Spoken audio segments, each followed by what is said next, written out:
तो दोस्तों आज मैं एक्सप्लेन करने वाला हूँ 2023 में आई movie Mrs Chatterjee versus Norway को। तो मूवी की शुरुआत में हम देविका नाम की एक औरत को देखते हैं जो कि अपने दो बच्चे सूची और शुभ की देख रेख कर रही होती है। सूची को इस दुनिया में आए ज्यादा समय नहीं हुआ था, इसलिए उसका ज्यादा ख्याल रखना पड़ता था और शुभ काफी समझदार बच्चा था तो वो माँ को ज्यादा तंग नहीं करता था। देविका अपने पति अनिरुद्ध के साथ नॉर्वे में रहती थी क्योंकि अनिरुद्ध की नौकरी नॉर्वे में ही थी, इसलिए देविका उसी के साथ शिफ्ट हो गई थी। हम देखते हैं कि देविका के घर में सिया और माटिल्डा नाम की दो लड़कियां आई होती हैं जो कि वेलफ्रेड नाम की कंपनी में काम करती थीं और वो ये चेक करने आई थीं कि देविका अपने बच्चों का अच्छे से ख्याल रख रही है या नहीं। देविका अपने बच्चों को अपने हाथों से खाना खिला रही थी तो वो लोग इस बात को भी नोटिस करते हुए अपनी डायरी में लिख लेते हैं। सिया बताती है कि कल ओस्लो से हमारी सीनियर ऑफिसर आ रही हैं, तो वो आपसे मिलेंगी और अपना फाइनल रिव्यू देंगी कि आप कितने अच्छे से अपने बच्चों को पाल रही हैं। देविका को ये सुनकर काफी अच्छा लगता है क्योंकि इतने दिन से वो लोग आकर उसे परेशान करने के अलावा कुछ नहीं कर रहे थे, तो वो सोचती है कि चलो कल आखिरी बार सब कुछ हो जाएगा तो शांति मिलेगी।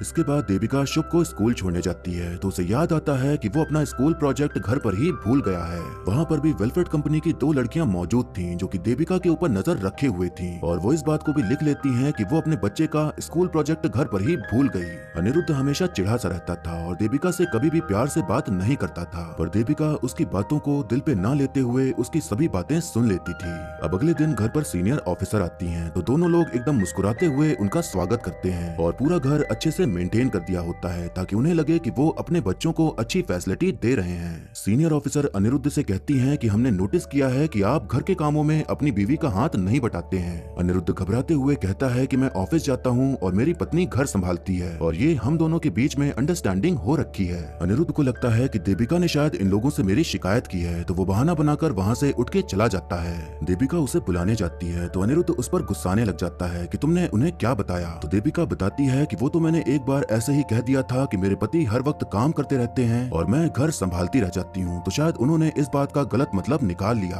अनिरुद्ध उसकी बात समझने की कोशिश नहीं करता बल्कि उसका हाथ जोर से पकड़ते हुए उस पर अपनी ताकत दिखाकर उस पर हावी होने लग जाता है। अनिरुद्ध ने हाथ इतनी जोर से पकड़ा था कि देविका दर्द से करहाने लग जाती है, लेकिन तभी वो देखती है कि वेलफ्रेड वाले उसकी बच्ची को उठा के लेके जा रहे हैं, तो वो तुरंत उन्हें रोकने के लिए उनके पीछे भागती है। वो पूरी जान लगाकर उनकी गाड़ी के पीछे भागती है, लेकिन उसकी साड़ी उसके पैरों में फंसने के कारण वो अचानक से नीचे गिर जाती है और वो लोग बिना गाड़ी रोके वहाँ से चले जाते हैं। अब दोनों लोग शुभ को लेने के लिए स्कूल जाते हैं तो वहाँ पर भी वेलफ्रेड वाले आकर शुभ को लेके चले जाते हैं और देविका पूरी कोशिश करती है उन्हें रोकने की, पर वो रुकते नहीं और वो अपने बच्चों को अपने से दूर जाता देख अचानक से बेहोश हो जाती है। अब हम देखते हैं कि वेलफ्रेड की तरफ से हरमन नाम का एक आदमी आता है जो कि बताता है कि आपके बच्चों की कस्टडी अब हमारे पास है क्योंकि 10 हफ्ते से निगरानी रखने के बाद हमने पाया कि आप बच्चों की देखभाल सही से नहीं कर पा रहे। दीपिका को जब होश आता है तो ये बात सुनकर वो रोने लग जाती है और कहती है कि सूची अभी ब्रेस्ट फीडिंग पर है और शुभ तो मेरे हाथ से खाना खिलाए बिना खाना नहीं खाता, तो आप इतने छोटे बच्चों को अपने पास कैसे रख सकते हैं। हरमन कहता है कि जो भी बातें हैं वो आपको कमेटी की सुनवाई में बताई जाएंगी, लेकिन तब तक हम आपके बच्चों का अच्छे से ख्याल रखेंगे और यहाँ की सरकार की तरफ से आपको वकील दिया जा रहा है जो कि आपके केस को लड़ेगा, तो आप उससे कांटेक्ट कर लीजिएगा।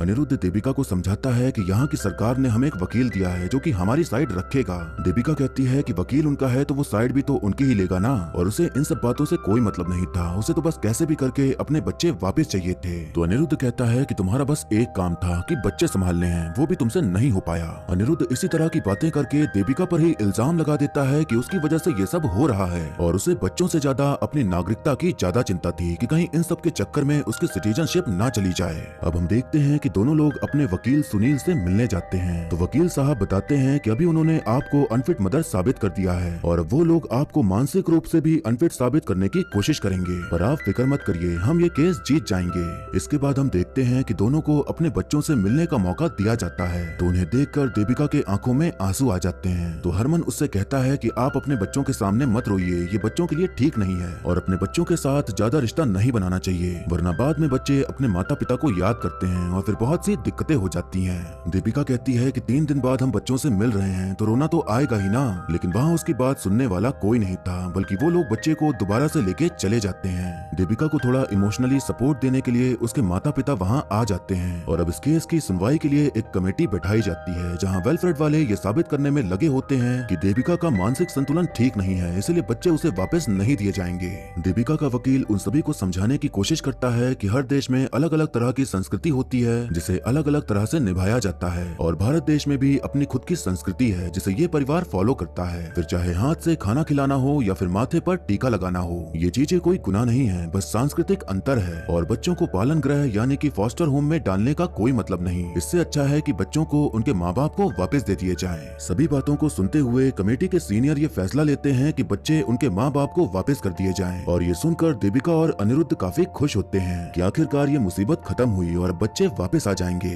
अगले दिन खुशी खुशी दीपिका अपने बच्चों को लेने जाती है तो वहाँ पर सिया बताती है कि हमें पता चला है कि आपका घर बच्चों के रहने के लिए सही नहीं है और दीपिका भी मानसिक रूप से नहीं सही है, इसलिए हम आपको बच्चे नहीं दे सकते और अब आपका केस डिस्ट्रिक्ट कोर्ट में लड़ा जाएगा। अपने बच्चों के न मिलने पर दीपिका परेशान होकर उन पर चिल्लाने लग जाती है कि वो लोग ऐसा कैसे कर सकते हैं, और पागलों की तरह वो हर जगह अपने बच्चों को ढूंढने लग जाती है पर वो कहीं नहीं मिलते। और वो दो लड़कियां उसका वीडियो बना लेती हैं ताकि वो बाद में उसे मेंटली अनस्टेबल साबित कर सकें। दीपिका अपने वकील को बताती है कि हमें हमारे बच्चे नहीं मिले, तो वकील साहब बताते हैं कि मुझे इस केस से हटा दिया गया है क्योंकि मैं आपके केस को लेकर कुछ ज्यादा ही भावुक हो गया था, जो कि ये बात यहाँ के लोगों को पसंद नहीं आई। अब उन्हें सरकार की तरफ से डैनियल नाम का एक नया वकील मिलता है जिसके ऊपर दीपिका को बिल्कुल भी भरोसा नहीं होता, क्योंकि उसे देख के ही लग रहा था कि वो सरकार की ही जी हुजूरी करेगा और उसकी बात सबके सामने नहीं रखेगा।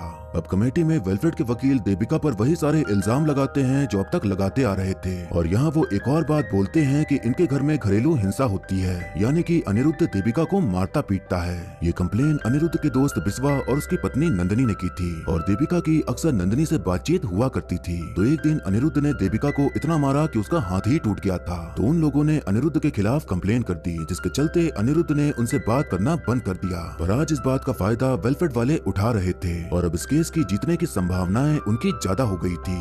दीपिका सोचती है कि बच्चों को वापस लाने का बस एक ही तरीका है कि जो बातें वेलफेयर वालों को पसंद नहीं आई वो चीजें वो ना करे। तो वो अब हाथ से खाना खाने के बजाय कांटे चम्मच से खाना खाने लग जाती है और अपनी आदतों में बदलाव करना शुरू कर देती है।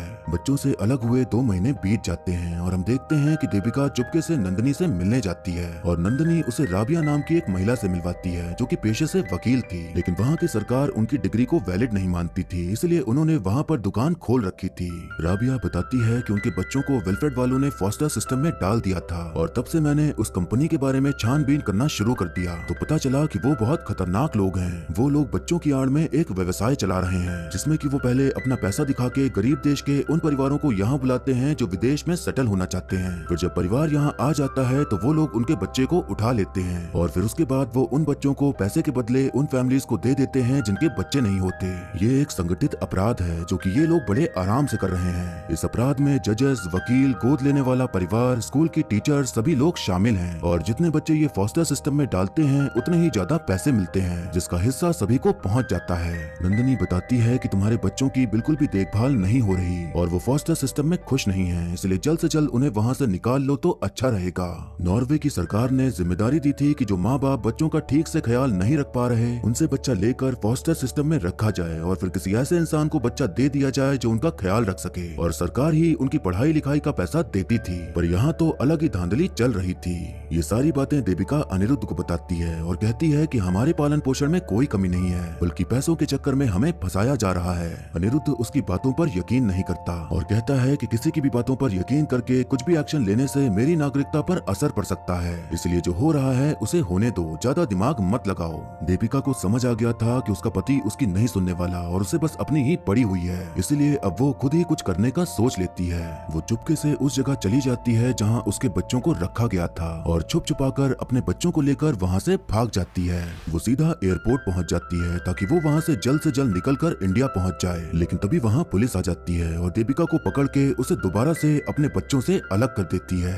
दीपिका ने गैर कानूनी तरीके से अपने बच्चों को चुरा कर देश छोड़कर ले जाने की कोशिश करी थी, जो कि बहुत बड़ा अपराध था जिसके चलते उसे जेल भी हो सकती थी या फिर उसे वापस इंडिया भेज दिया जाता। तो अनिरुद्ध और डैनियल कोशिश करते चाहते हैं कि कम से कम उसे जेल ना हो। घर आकर अनिरुद्ध देविका से झगड़ा करना शुरू कर देता है और देविका तंग आकर उससे बोल ही देती है कि तुम्हें अपनी सिटीजनशिप के अलावा और कुछ दिख ही नहीं रहा। तो अनिरुद्ध देविका के माँ बाप के सामने ही उसे थप्पड़ मार देता है। तो देविका भी उसका पलट जवाब देते हुए उसके गाल पर एक जोर का थप्पड़ जड़ देती है। तो अनिरुद्ध का ईगो काफी हर्ट हो जाता है, जिसके चलते वो उसे कमरे में बंद कर देता है। अब हम देखते हैं कि केस की सुनवाई का दिन आ जाता है। तो डैनियल एक महिला को कटघरे में बुलाता है जो कि पहले वेलफ्रेड कंपनी के साथ काम कर चुकी थी। महिला बताती है कि मैं वेलफ्रेड में टीचिंग का काम करती थी, लेकिन उन्होंने मुझे नौकरी से निकाल दिया क्योंकि मैंने सपोर्ट देने के लिए देविका से बात करने की कोशिश की थी। मैंने 4 साल में बहुत से माँ बाप को अपने बच्चों से अलग होते देखा, पर देविका के केस ने मुझे तोड़ दिया। शुभ अपने माँ के बिना बहुत रोता है और चुप न होने पर उसे एक अंधेरे कमरे में बंद कर दिया जाता है। मैंने ये सब बातें पहले इसलिए नहीं बताई क्योंकि अगर मैं बताती तो वेलफेड वाले मेरे बच्चे को भी उठा लेते। वेलफेड की वकील कहती है कि हमारी कंपनी ने इसे निकाल दिया है और इसके पास कोई सबूत भी नहीं है। तभी वकील सभी को वही वीडियो दिखाती है जो उन लड़कियों ने बनाई थी जब देविका अपने बच्चों को पागलों की तरह ढूंढ रही थी, और जिस वजह से बनाई थी उसी वजह को साबित करते हुए वो भरी सभा को गुमराह करके देविका के ऊपर दोबारा से हावी हो जाती है और अदालत देविका को मानसिक रूप से बीमार बता के उसकी मांग को खारिज कर देती है। देविका रोते बिलखते जब घर पहुंचती है तो पाती है कि अनिरुद्ध का पूरा परिवार वहां आया हुआ है, जो कि देविका को बिल्कुल भी पसंद नहीं करता था और जो कुछ भी हो रहा था उसके लिए अनिरुद्ध की माँ उसे ही ताने मारने लग जाती हैं। अब हम देखते हैं कि नॉर्वे से दोस्ती का हाथ बढ़ाने के लिए भारत उनसे टेलीकॉम डील करने जा रहा था, जिसके लिए एक्सटर्नल अफेयर मिनिस्टर वसुधा जी नॉर्वे में प्रेस कॉन्फ्रेंस करने आई हुई थी। तो देविका उसी प्रेस कॉन्फ्रेंस में चली जाती है और वसुधा जी से कहती है कि हम लोगों के साथ बहुत अन्याय हो रहा है। नॉर्वे की सरकार ने हमारे दोनों बच्चों को हमसे छीन लिया है। इनका मानना है कि हमारे संस्कार गलत हैं और आप लोग इनसे डील करने आए हैं। इन लोगों को लगता है कि इनका कल्चर बहुत सही है और हमारा कल्चर बेकार है। आप भी तो माँ हैं तो आप तो समझ ही सकती हैं कि हम पर क्या बीत रही है। देविका ने सबके सामने अपनी बात रख दी थी और उसका असर भी देखने को मिलता है, क्योंकि वसुधा जी भारत जाकर अपील करती हैं कि जिस देश को हमारी संस्कृति पसंद नहीं, जिस देश ने हमारे लोगों से उनके बच्चे छीने, उस देश से हम कोई भी डील नहीं करेंगे और देविका को जल्द से जल्द अपने बच्चे वापस मिले, इसकी कार्रवाई की जाए। देविका ने उम्मीद नहीं की थी कि वसुधा जी उनकी बात सुनेंगी, पर वसुधा जी ने उसकी बात सुनी भी और भारत सरकार तक पहुंचा भी दी थी। और अब देविका के केस के बारे में हर जगह चर्चा होने लग जाती है और जिनके साथ ऐसा हुआ था वो सभी लोग उसके सपोर्ट में खड़े हो जाते हैं। वेलफ्रेड कंपनी को लगता है कि अब मामला बिगड़ने लगा है, तो हरमन अनिरुद्ध के भाई अनुराग के पास जाता है और उसे कहता है कि देविका से कहो कि वो तुम्हें फॉस्टर पेरेंट बना ले। अनुराग कहता है कि मेरी तो अभी शादी भी नहीं हुई है और मैं अपने माँ बाप के साथ रहता हूँ, तो मैं पागल थोड़ी हूँ जो 2 बच्चों को संभालूं। हरमन यहाँ डील रखता है कि तुम्हें फॉस्टर पेरेंट बनने के हर साल 50 लाख रुपए मिलेंगे। तो ये सुनकर अनुराग का माथा टनक जाता है और बच्चों को अपने पास रखने के लिए राजी हो जाता है। अब इस केस की सुनवाई के लिए एक मीटिंग रखी जाती है जिसमें कि भारत सरकार की तरफ से एक मिनिस्टर भी आए होते हैं। हरमन कहता है कि हम बच्चे इन्हें नहीं लौटा सकते क्योंकि ये मेंटली अनफिट हैं, लेकिन अगर ये चाहें तो हम इनके पसंद के किसी इंसान को बच्चों की कस्टडी दे सकते हैं। देविका डिमांड करती है कि उसके माँ बाप को कस्टडी दे दी जाए, पर हरमन मना कर देता है, ये कहकर कि वो लोग 50 साल की उम्र से ज्यादा हैं तो हम उन्हें नहीं दे सकते। तभी अनुराग कहता है कि मैं बच्चों को रखने के लिए तैयार हूँ, लेकिन देविका साफ साफ मना कर देती है क्योंकि वो अनिरुद्ध की फैमिली को अच्छे से जानती थी कि वो सही लोग नहीं है। अनिरुद्ध देविका को अकेले में ले जाकर समझाता है कि हम बच्चों की कस्टडी मेरे भाई को दे देते हैं तो कम से कम बच्चे हमारे परिवार में तो आ ही जाएंगे और फिर इंडिया पहुंचने के बाद तुम उन्हें अपने पास रख सकती हो। अनिरुद्ध देविका के सामने अपने आप को बहुत मासूम दिखाता है और ऐसे जताता है जैसे कि उसे बच्चों की और उसकी बहुत फिक्र है। तो देविका उसकी भावनाओं को महसूस करते हुए बच्चे उसके भाई को देने के लिए मान जाती है। अब हम देखते हैं कि कानूनी कार्रवाई होने के बाद अनिरुद्ध के परिवार वाले बच्चों को लेकर इंडिया आ जाते हैं और देविका भी इंडिया आकर अपने बच्चों को लेने के लिए उनके घर जाती है। पर अनुराग कहता है कि जिस पेपर पे आपने साइन किया था उसमें लिखा है कि आप ऐसे बच्चों से नहीं मिल सकती और अगर आप उन्हें ले गई तो सवाल मुझ पर उठेंगे। अनिरुद्ध ने वादा किया था कि इंडिया पहुंचते ही देविका को बच्चे मिल जाएंगे, पर अब अनिरुद्ध उसका फोन भी नहीं उठा रहा था और उसके लालची परिवार वाले पैसों के चक्कर में एकदम ही बिक गए थे।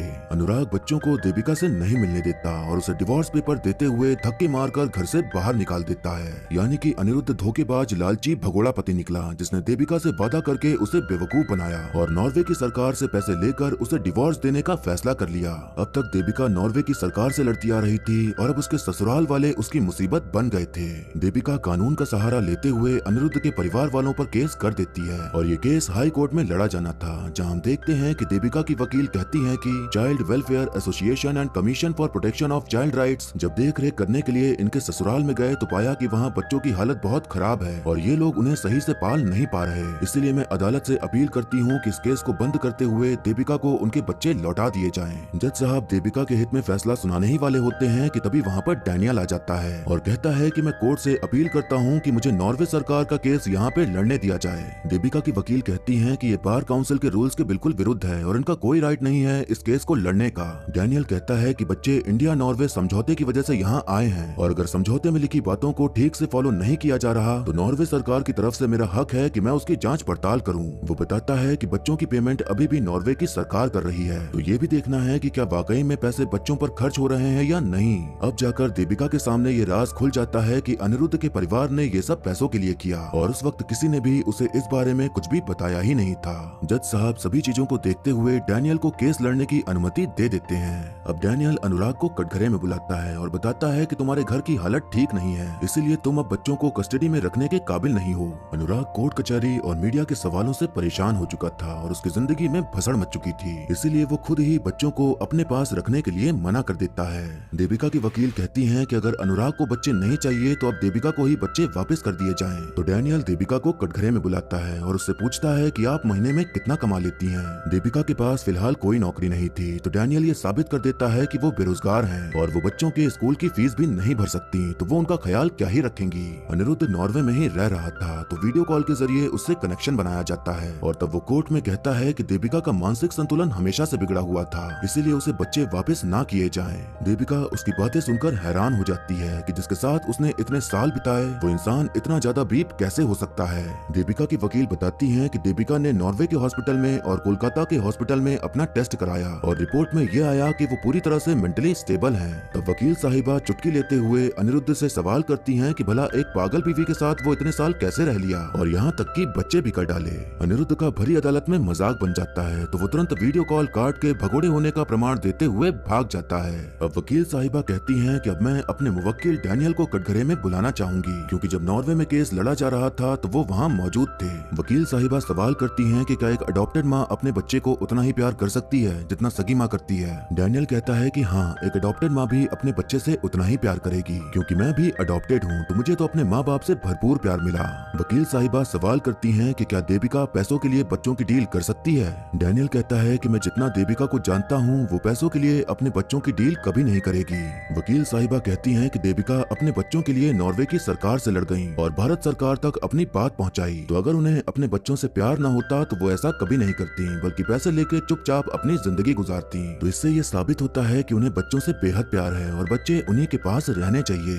अब दीपिका को अपना पक्ष रखने का मौका दिया जाता है, तो वो कहती है कि मुझे लोगों ने ना जाने क्या क्या कहा, यहाँ तक कि पागल भी करार कर दिया। मैंने बचपन से यही सोचा कि मैं सब कुछ सही से करूँ, इसीलिए जब पिता ने कहा कि पढ़ाई करो तो मैंने बीएससी कर ली, जब माँ ने कहा कि शादी कर लो तो मैंने शादी कर ली, जब मेरे पति ने कहा कि नॉर्वे शिफ्ट हो जाते हैं क्योंकि वहाँ सब बढ़िया है तो मैं वहाँ शिफ्ट हो गई। सब कुछ सही करते करते मैं कब गलत हो गई मुझे पता ही नहीं चला, और आज मैं सबका बताया सही नहीं करूंगी, बल्कि जो मुझे सही लगेगा वो करूंगी। मुझे पता है कि मेरे दोनों बच्चे मेरे साथ ही खुश रहेंगे और मैं उनकी खुशी के लिए कुछ भी कर सकती हूँ। मैं एक माँ हूँ और अपने बच्चों के लिए दुनिया के किसी भी जगह जा सकती हूँ जहाँ मुझे इंसाफ मिलेगा, और चाहे जो हो जाए ये लड़ाई मैं लड़ती रहूंगी। सभी की दलीलें सुनने के बाद जज साहब कहते हैं कि अपना फैसला सुनाने से पहले मैं उन दोनों बच्चों से मिलना चाहूंगा। बच्चों से अलग हुए 2 साल बीत चुके थे और अब सूची तो चलने भी लगी थी, तो जज साहब बड़े प्यार से उसे अपने पास बुलाते हैं, पर वो सीधा अपनी माँ की गोद में चली जाती है। वो शुभ से भी बात करने का ट्राई करते हैं, पर वो भी अपनी माँ को पकड़ के लिपट जाता है।